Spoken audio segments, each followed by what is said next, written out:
Hi everyone, welcome to my channel Sanskrit Telugu classes by Karuna. మన degree first year first sem మన question paper 8th క్వశ్చన్లో మన పద్య భాగం నుండి ఎస్సేలు ఉంటాయి. మనకు ఫస్ట్ లెసన్ శకుంతలోపాఖ్యానం, సెకండ్ లెసన్ గొడగూచి కథ చదువుకున్నాం. ఇప్పుడు థర్డ్ లెసన్ సంవరణుడి తపస్సు.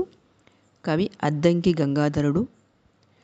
మరి తపతి సంహరణోపాఖ్యానం తృతీయ శ్వాస నుండి గ్రహించబడింది ఈ పాఠం. కవి అద్దంకి గంగాధరుడు. ఈయన కాలం క్రీస్తు శకం 1525 నుండి 1585 మధ్యకాలం వాడు.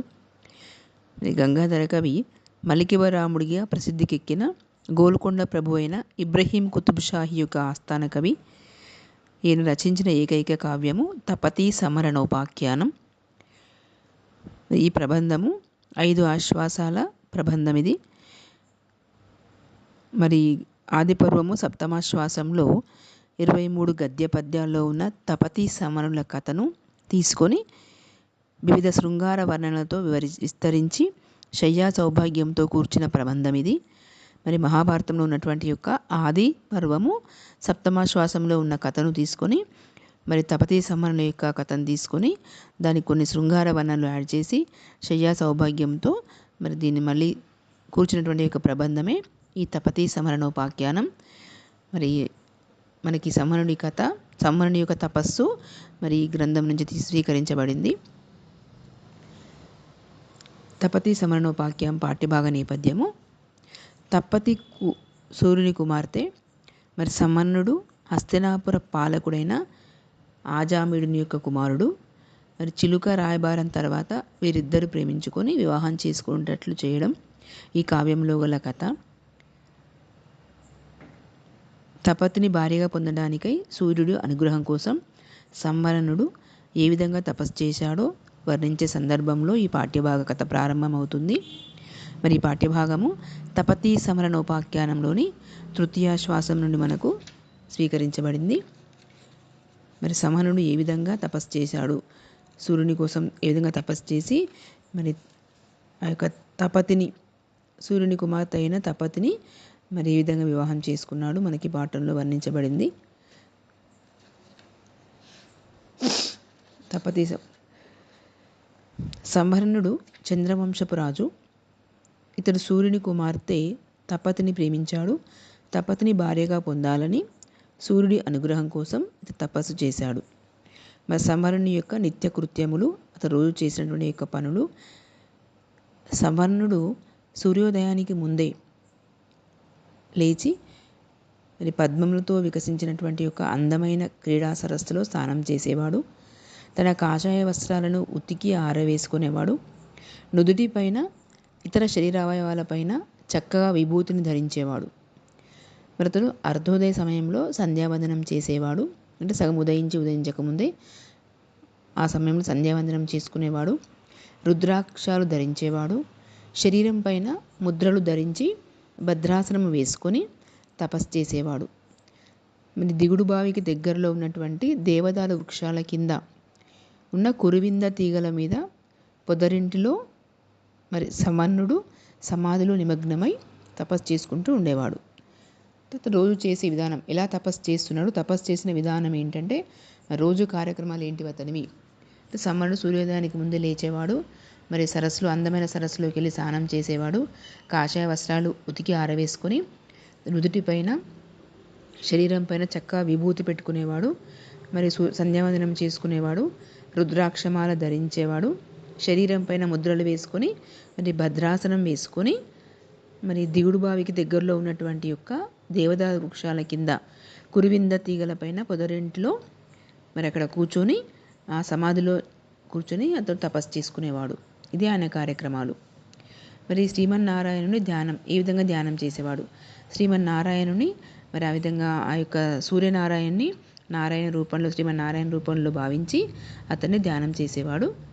సంవరణుడు శ్రీమన్నారాయణుని తన నిశ్చలమైన మనసు ధ్యానించేవాడు. అంటే ఆ యొక్క నారాయణునే మరి సూర్యనారాయణ భగవానిగా భావించి ఆ నారాయణమూర్తిని మనసులో ధ్యానించేవాడు. సూర్యమండల మధ్యమున ఉండే ఆ నారాయణమూర్తి 16 వన్నెల బంగారు కాంతిగల శరీరంతో ఉన్నాడు. ఎలా ఉన్నాడు ఆ నారాయణమూర్తి? ఎలా ఉన్నాడంటే మరి సూర్యమండలం పైన ఉండి 16 వన్నెల బంగారు కాంతితో దగదగ మెరుస్తూ ఉన్నాడంట. మనోహరమైనటువంటి యొక్క నెమలి రంగు వంటి కాంతితో ఉన్నాడు. ఆయన మకర కుండలాలు అనే కర్ణాభరణములు ధరించాడు. చెవులకు మకర కుండలాలు ధరించి ఉన్నాడు. మరి ముత్యాలహారం ధరించాడు. నవరత్నములు పొదిగిన కిరీటాన్ని ధరించాడు. తలపైన నవరత్నములతో ఉన్నటువంటి కిరీటాన్ని పెట్టుకొని ఉన్నాడు. శంకు చక్రములను ధరించాడు. అందమైన పద్మసింహాసనం పైన కూర్చున్నాడు. ఆయన యొక్క నేత్రములు దయను వర్షిస్తున్నాయి. ఎవరన్నా ఏమైనా దయతో అంటే ఎవరిని అడుగుతారా వాళ్ళకు నేను వరమిస్తా అని చెప్పేసి దయతోటి చూస్తున్నాడంట.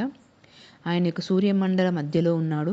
అటువంటి నారాయణుని గాలి లేనప్పుడు కదలని దీపంలా తన నిశ్చలమైనటువంటి మనస్సుతో ఆ సమరునుడు ఆ సూర్యనారాయణుడు ధ్యానించాడు. ఈ విధంగా సమరుడు ధ్యానించే విధానము, నారాయణుడు ఎలా ఉన్నాడు, ఒక సూర్యమండలంలో ఎలా ఉన్నాడు ఆయన అంటే మరి 16 వన్నెల కాంతితో ఉన్నాడు. మనోహరమైన నెమలి వంటి రంగు కాంతితో ఉన్నాడు ఆయన. చెవులకు మకర కుండలాలు ధరించి, ముత్యాలహారం ధరించి, నవరత్నాలు పొందినటువంటి కిరీటం ధరించి ఉన్నాడు ఆయన. శంకు చక్రములు ధరించాడు. ఆ యొక్క అందమైన పద్మసింహాసనం పైన కూర్చొని ఆయన యొక్క నేత్రములు దయను వర్షిస్తూ ఉన్నాయి. మరి సూర్యమండలం మధ్యలో కూర్చుని ఉన్నాడు నారాయణమూర్తి. అలాంటి నారాయణమూర్తిని తన యొక్క నిశ్చలమైన మనసుతో ధ్యానిస్తూ ఉన్నాడు. ఇది ధ్యానించే విధానం.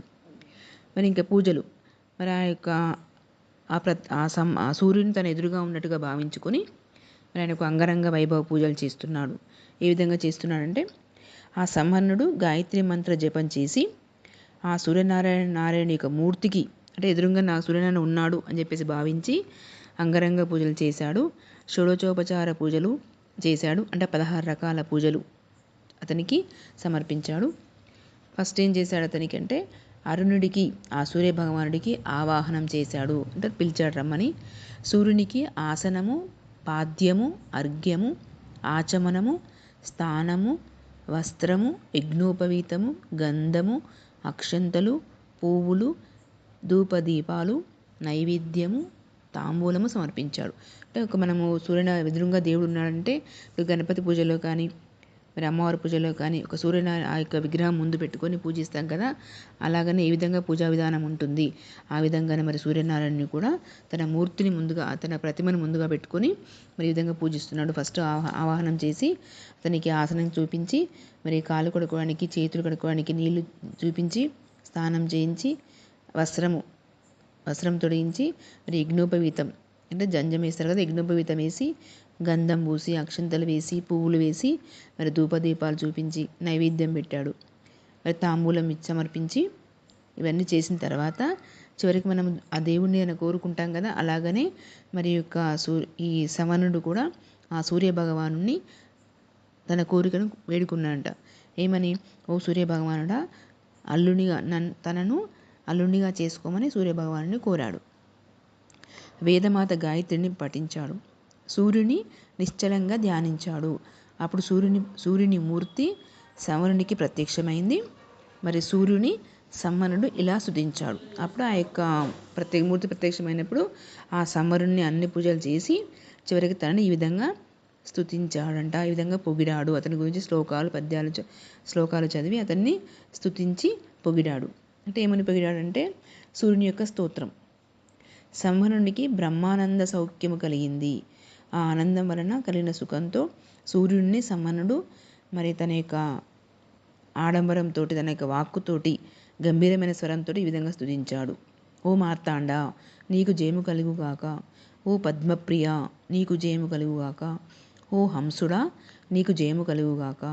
లోకములకు నేత్రమైన వాడా, చండకర, నీకు జయము. భక్తజనులను కాపాడేవాడా, ఓ సాధుబుద్ధి, నీకు జయము కలుగుగాక. పుంఖానుపుంఖములుగా కిరణములను చక్రముగా ధరించినవాడా, నీకు జయము కలుగుగాక. దివ్యకాంతులకు నిలయమైన వాడా, నీకు జయము కలుగుగాక అని చెప్పేసి ఆ విగ్రహాన్ని పూజించాడు. ఓ దినమణి, మరి రమణీయ విగ్రహ, గ్రహములు కుండలములుగా చేయబడినవాడా, మేరు పర్వతమునకు కావలి కాచేవాడా, పద్మములకు స్నేహితుడా, సనకాది మునీంద్రులచే పూజించబడేవాడా, మరి ఓ పద్మముల విరహాన్ని పోగొట్టేవాడా, నీకు జయము కలుగుగాక. సప్తసాగరముల మధ్య గల భూమిని దాటగల పిక్కబలము గల పచ్చని గుర్రములు కలవాడా, ఓ సూర్యదేవ నీకు జయము కలుగుగాక అని ఈ విధంగా స్తుతించుకుంటూ మరి ఈ విధంగా సంవరుణ్ణి సూర్యుడిని మేఘ గంభీర ధ్వనితో స్తోత్రం చేసి నిత్యము ఆరాధించేవాడు. హవిష్యాన్ని అంటే గాలిని భుజించేవాడు. దర్బల చేపలపైన పరుండేవాడు. ఈ విధంగా గొప్ప నియమములతో సంవరుణ్ణి ఆ సూర్యుని భక్తితో ఆరాధించాడు. ఈ విధంగా రోజు కార్యక్రమాలు, నిత్య కార్యక్రమాలు ఆయన ధ్యానం చేసేవాడు. ఈ విధంగా అంగరంగ పూజలు చేసేవాడు. సూర్యుని తన స్తోత్రములతో స్తుతించేవాడు. ఈ విధంగా రోజు తన యొక్క కార్యక్రమాలు చేస్తూ ఉండేవాడు. ఆ సూర్యుని భగవానుని తన తపస్సుకు మెచ్చుకునేంత వరకు ఈ విధంగా చేసేవాడు. మరి చివరికి తర్వాత సూర్యుని యొక్క తపతి పెంచిన పెంపుడు చిలక వృత్తాంతం ఇది. పెంపుడు చిలక మరి ఆ భూలోకం వెళ్ళి ఏం చూసింది, మరి వచ్చిన తర్వాత ఏం చెప్పింది అతనికి. సూర్యుని కుమార్తె తపతి భూలోకములో చంద్రవంశ మహారాజైన సంవరుణ్ణి ప్రేమించింది. సంవరుణుడు కూడా సూర్యుని కుమార్తె తన తపతిని ప్రేమించాడు. ఎట్లాగైనా తపతిని భార్యగా పొందాలని సంవరుణుడు సూర్యుని గురించి తపస్సు చేసి మరి షోడచోపచారాల పూజలతో సూర్యుడిని స్తోత్రం చేశాడు. ఇంతలో దేవలోకంలో తపతికి తగిన భర్త లేడని, భూలోకంలో ఆమెకు తగిన భర్తను వెతకాలని తపతి పెంచిన రామచిలుక భూలోకానికి వెళ్ళి సంవరుణుని చూసి వచ్చింది. ఆ చిలుక ఆకాశ మార్గంలో ప్రయాణించి మేరుపర్వతాన్ని దాటి ఆకాశగంగను దాటి మరి ఎగిరి వచ్చి తపతి చేతి మీద వాలింది. తపతి వచ్చిన చిలుకను ప్రేమతో దగ్గరకు తీసుకొని తన మణికట్టు పైన ఎక్కించుకొని చిలుకను ముద్దాడి ఇలా ప్రశ్నించింది. ఓ ముద్దుల చిలుక, నీకు కుశలమా? ఇన్నాళ్ళు నీవు ఎక్కడికి వెళ్ళావు? ప్రాణప్రదమైన నన్ను విడిచి దేశము కాని దేశంలో తిరగటం నీకు తగునా?